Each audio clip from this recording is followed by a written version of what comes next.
오늘은 말씀하시던 대로 살아나셨느니라 라는 제목으로 오늘 설교를 함께 나누고자 합니다. 우리 다시 한번 인사해 볼까요? 옆 사람과 예수님은 부활하셨습니다. 이렇게 인사하겠습니다. 아멘. 예수님은 부활하셨습니다. 우리는 해마다 3월 말 또는 4월 달쯤에 이렇게 부활절을 보내고 있습니다.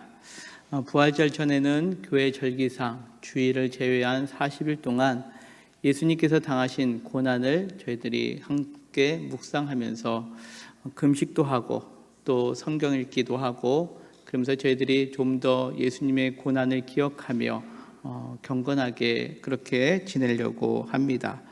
특별히 이 사순절 마지막 한 주간은 고난주간으로 여기고, 우리도 특별 새벽 기도회 또한 이렇게 성금요일로 예배를 드리면서 예수님께서 나를 위하여 이렇게 십자가에서 달려 돌아가시고 그 죽음으로 말미암아 또 예수님께서 우리에게 부활의 기쁨의 소식을 주셨다라고 그렇게 고백합니다. 그렇다면 우리가 이렇게 고난주간 또한 사순절 이렇게 보내고 이 부활절을 맞이하는데, 여러분들에게 이 부활절의 의미는 어떻게 다가오고 계십니까?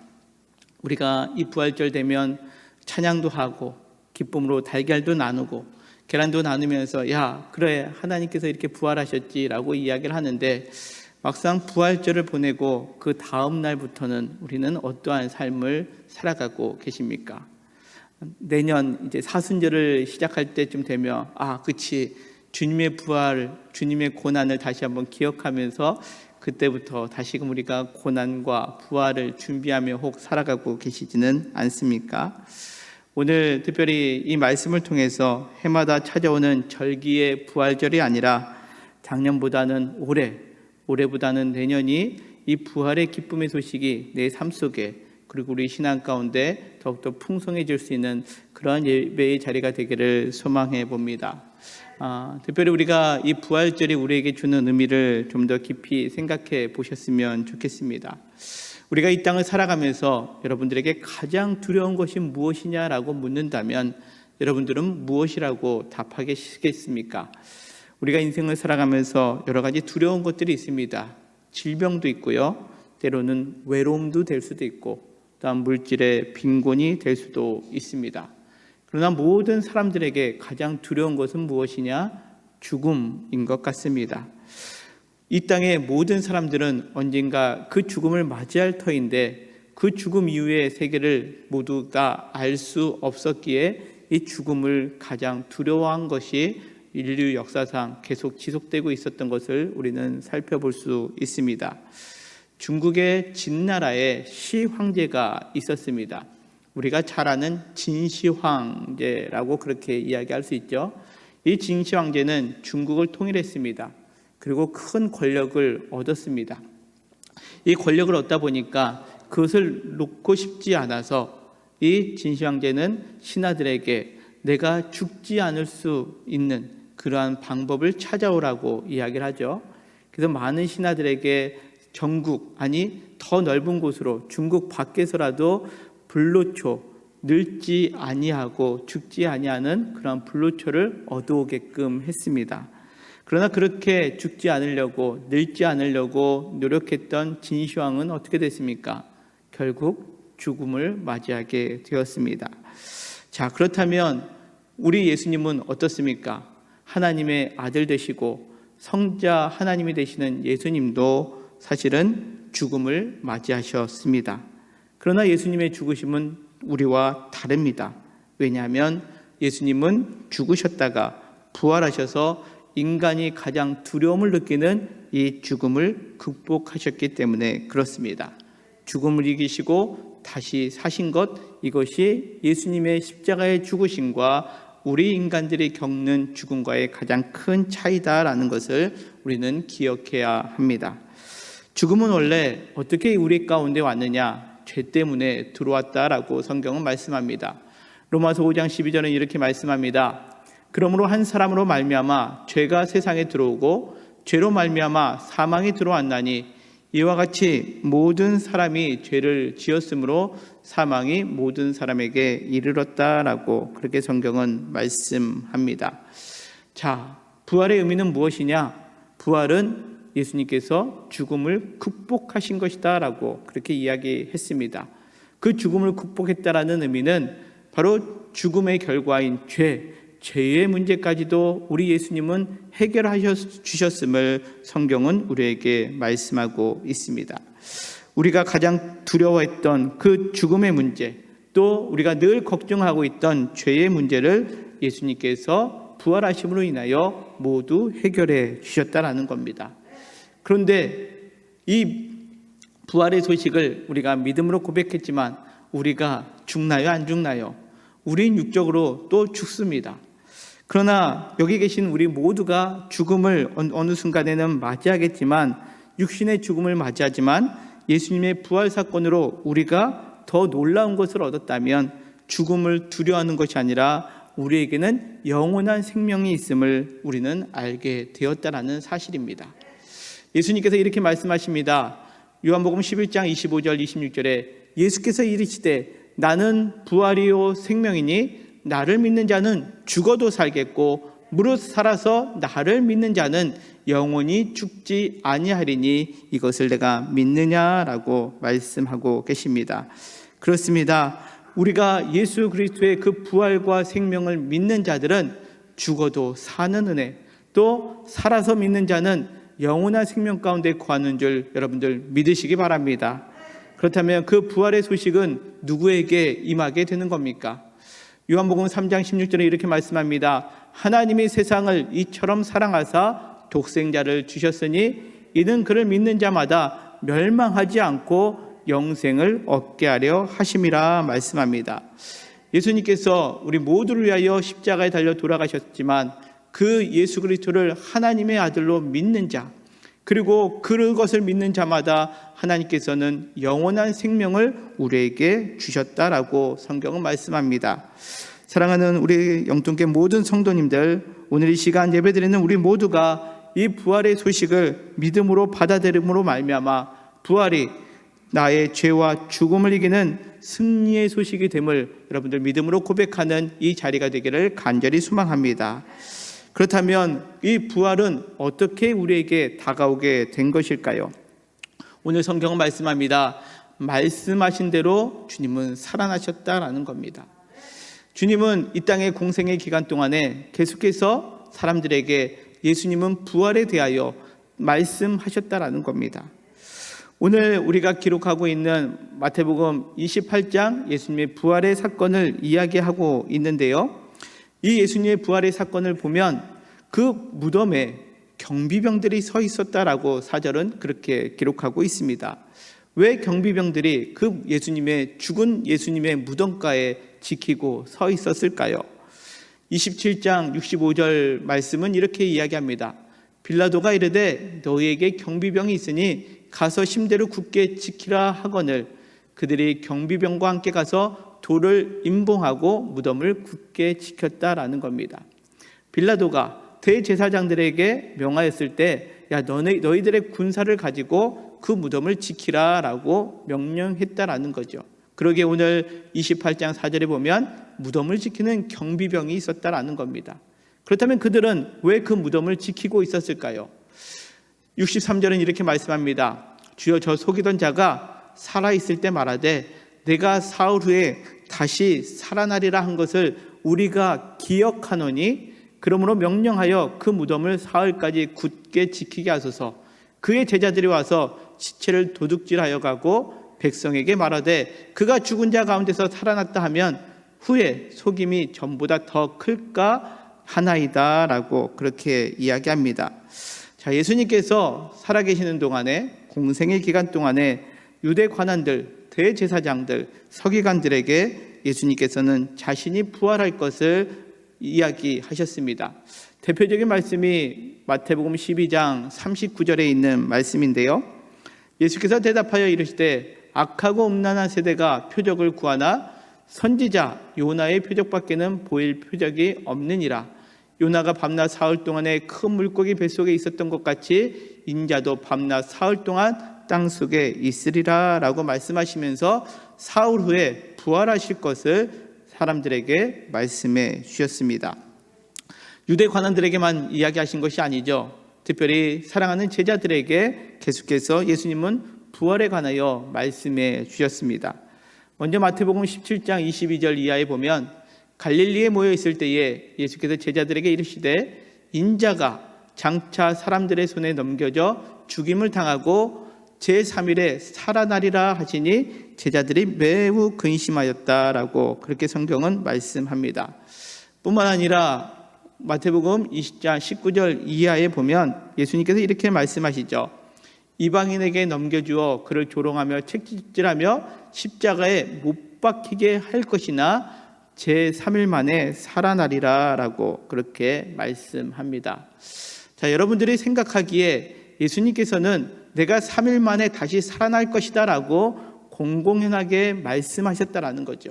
그렇다면 대제사장이나 서기관들이 그 예수님의 부활의 얘기를 많이 들었을까요? 아니면 예수님의 제자들이 그 예수님의 부활의 이야기를 더 많이 들었을까요?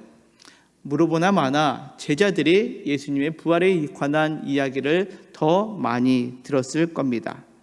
그러나 아이러니하게도 예수님의 부활의 소식이 예수님의 죽음 가운데 거하였을 때 제자들의 모습은 어떠했습니까? 부활을 생각하기보다 예수님의 말씀을 떠올리기보다는 그 죽음에 두려워하셨고 또 혹여나 자신들에게 해가 당할까 봐 그들은 뿔뿔이 흩어졌음을 성경은 말씀하고 있습니다. 반면에 대제사장들과 바리새인들은 어떻겠습니까? 27장에 있는 것처럼 예수님이 죽은 후에도 예수님께서 하신 그 부활에 관한 말씀을 늘 신경 쓰고 있었다라는 거죠. 그들은 그 예수님의 부활에 관한 말씀을 기억하고 있었는데 그 기억으로 말미암아 그들은 예수님을 죽이고서도 편히 잊지 못하는 그러한 모습을 오늘 성경은 보여주고 있다는 겁니다. 오늘 우리는 이 말씀 속에서 깨달아야 될 것들이 두 가지가 있습니다. 첫째는 예수님께서 말씀하시던 대로 많은 사람들에게 계속해서 말씀하신 대로 다시 살아나셨음에도 불구하고 그 말씀을 제자들처럼 기억하지 못하면 그 삶 속에서 부활의 능력을 누리지 못한다라는 사실입니다. 제자들에게 예수님은 계속해서 순환을 얘기하시면 뿐만 아니라 예수님은 다시 살아나실 것을 제자들에게 누누이 말씀하여 주셨습니다. 그런데 예수님의 그 죽음의 순간에 제자들은 그 예수님의 부활을 기억하지 못하다 보니까 부활의 능력에 거하기보다는 두려움에 무서움에 숨고 흩어졌던 것을 성경은 말씀하고 있다는 거죠. 뿐만 아니라 그 두 번째 말씀을 나오고 있는 대제사장들과 관원들은 어떠합니까? 말씀은 기억하고 있습니다. 예수님의 부활의 말씀은 기억하고 있지만 그것을 믿음으로 받아들이지 않다 보니까 삶 속에서 그 부활이 주는 생명 그리고 그 부활이 주는 그 사죄의 은혜, 그 기쁨의 은혜가 그들에게는 임하지 않게 되었다라는 겁니다. 오히려 부활의 이야기는 기억하지만 그것을 믿음으로 받아들이지 않았을 때에 그들은 그 말이 기억은 나지만 염려거리가 되고 걱정거리가 되고 그래서 그 무덤을 지킬 수밖에 없는 그러한 모습을 성경은 우리에게 보여주고 있습니다. 여러분들에게 묻겠습니다. 여러분들은 예수님의 그 부활하셨다라는 그 말씀을 늘 기억하며 삶을 살아가고 계십니까? 혹 대제사장과 또한 바리새인들과 관원들처럼 예수님의 부활하는 이야기는 늘 우리가 신앙생활하는 가운데 기억하고 있지만 그것을 온전히 믿지 못함으로 인하여 그 부활의 소식의 은혜를 우리가 혹 경험하지 못하고 계시지는 않습니까? 오늘 나에게 부활의 말씀이 어떻게 다가오고 있는지 오늘 이 성경 말씀을 통해서 내가 이 부활을 어떻게 받아들이고 있는지 깊이 생각해 볼 수 있는 시간 되기를 소망합니다. 바라옵기는 우리 오늘 말씀을 듣는 우리 각 사람마다 예수님의 부활의 놀라운 말씀이 늘 기억되고 또 그것이 우리 삶 속에 날마다 능력으로 나타나는 복된 삶을 살아가는 우리 영통교회 모든 성도님들 되시기를 주님의 이름으로 간절히 축원합니다. 그러면 28절에 보면 이제 예수님께서는 말씀하셨던 대로 다시 살아나셨습니다. 그 부활의 현장 속에 그러나 있었던 사람은 그 말씀하신 대로 다시 살아나신 주님을 만났지만 전혀 다른 삶의 모습을 오늘 성경은 보여주고 있습니다. 먼저 28장 1절에 있는 말씀을 보면 안식일이 되었을 때에 안식 후 첫날 그 새벽에 막달라 마리아와 여러 다른 여인들이 그 무덤을 찾아보려고 갔다라고 그렇게 기록하고 있습니다. 마태복음 28장 1절에서는 그 이유에 대해서 자세하게 기록되어 있지는 않지만 마가복음에서는 이렇게 기록하고 있습니다. 안식일이 지남에 막달라 마리아와 야고보의 어머니 마리아와 또 살로메가 가서 예수께 바르기 위하여 향품을 사다 두었다가 안식 후 첫날 매우 일찍이 해 돋는 때에 그 무덤으로 가서 서로 말하되 우리를 위하여 무덤 문에서 돌을 굴려 주리오 이렇게 이야기하고 있습니다. 그들은 예수님의 시체에 향품을 두기 위하여 안식 후 첫날 새벽에 그 무덤가에 갔다라고 그렇게 기록하고 있습니다. 그들은 예수님에 대한 그 사랑의 마음을 잊지 않고 그 예수님께서 돌아가셨지만 그들은 아직까지 부활에 대한 기쁨과 소망은 잊지 않은 상태입니다. 그러나 그 예수님을 사랑하는 그 마음 때문에 무덤에 지금 찾아가고 있다라고 그렇게 성경은 기록하고 있죠. 그때에 오늘 본문 2절처럼 큰 지진이 나서 주의 천사가 하늘로부터 내려와 그 돌을 굴러내고 그 위에 앉아있게 됩니다. 이러한 놀라운 부활의 순간을 맞이하게 되었을 때 오늘 성경 속의 4절은 이렇게 이야기를 하죠. 지키던 자들이 그를 무서워하며 떨며 죽은 사람과 같이 되었다라고 말씀합니다. 반면에 여인들은 어떻습니까? 천사가 여자들에게 말하여 이르되 너희는 무서워하지 말라. 십자가에 못 박히신 예수를 너희가 찾는 줄을 내가 아노라. 그가 여기 계시지 아니하고 그가 말씀하시던 대로 살아나셨느니라. 와서 그가 누우셨던 것을 보라라고 그렇게 말씀합니다. 자, 이 부활의 현장에 두 그룹의 사람이 있었습니다.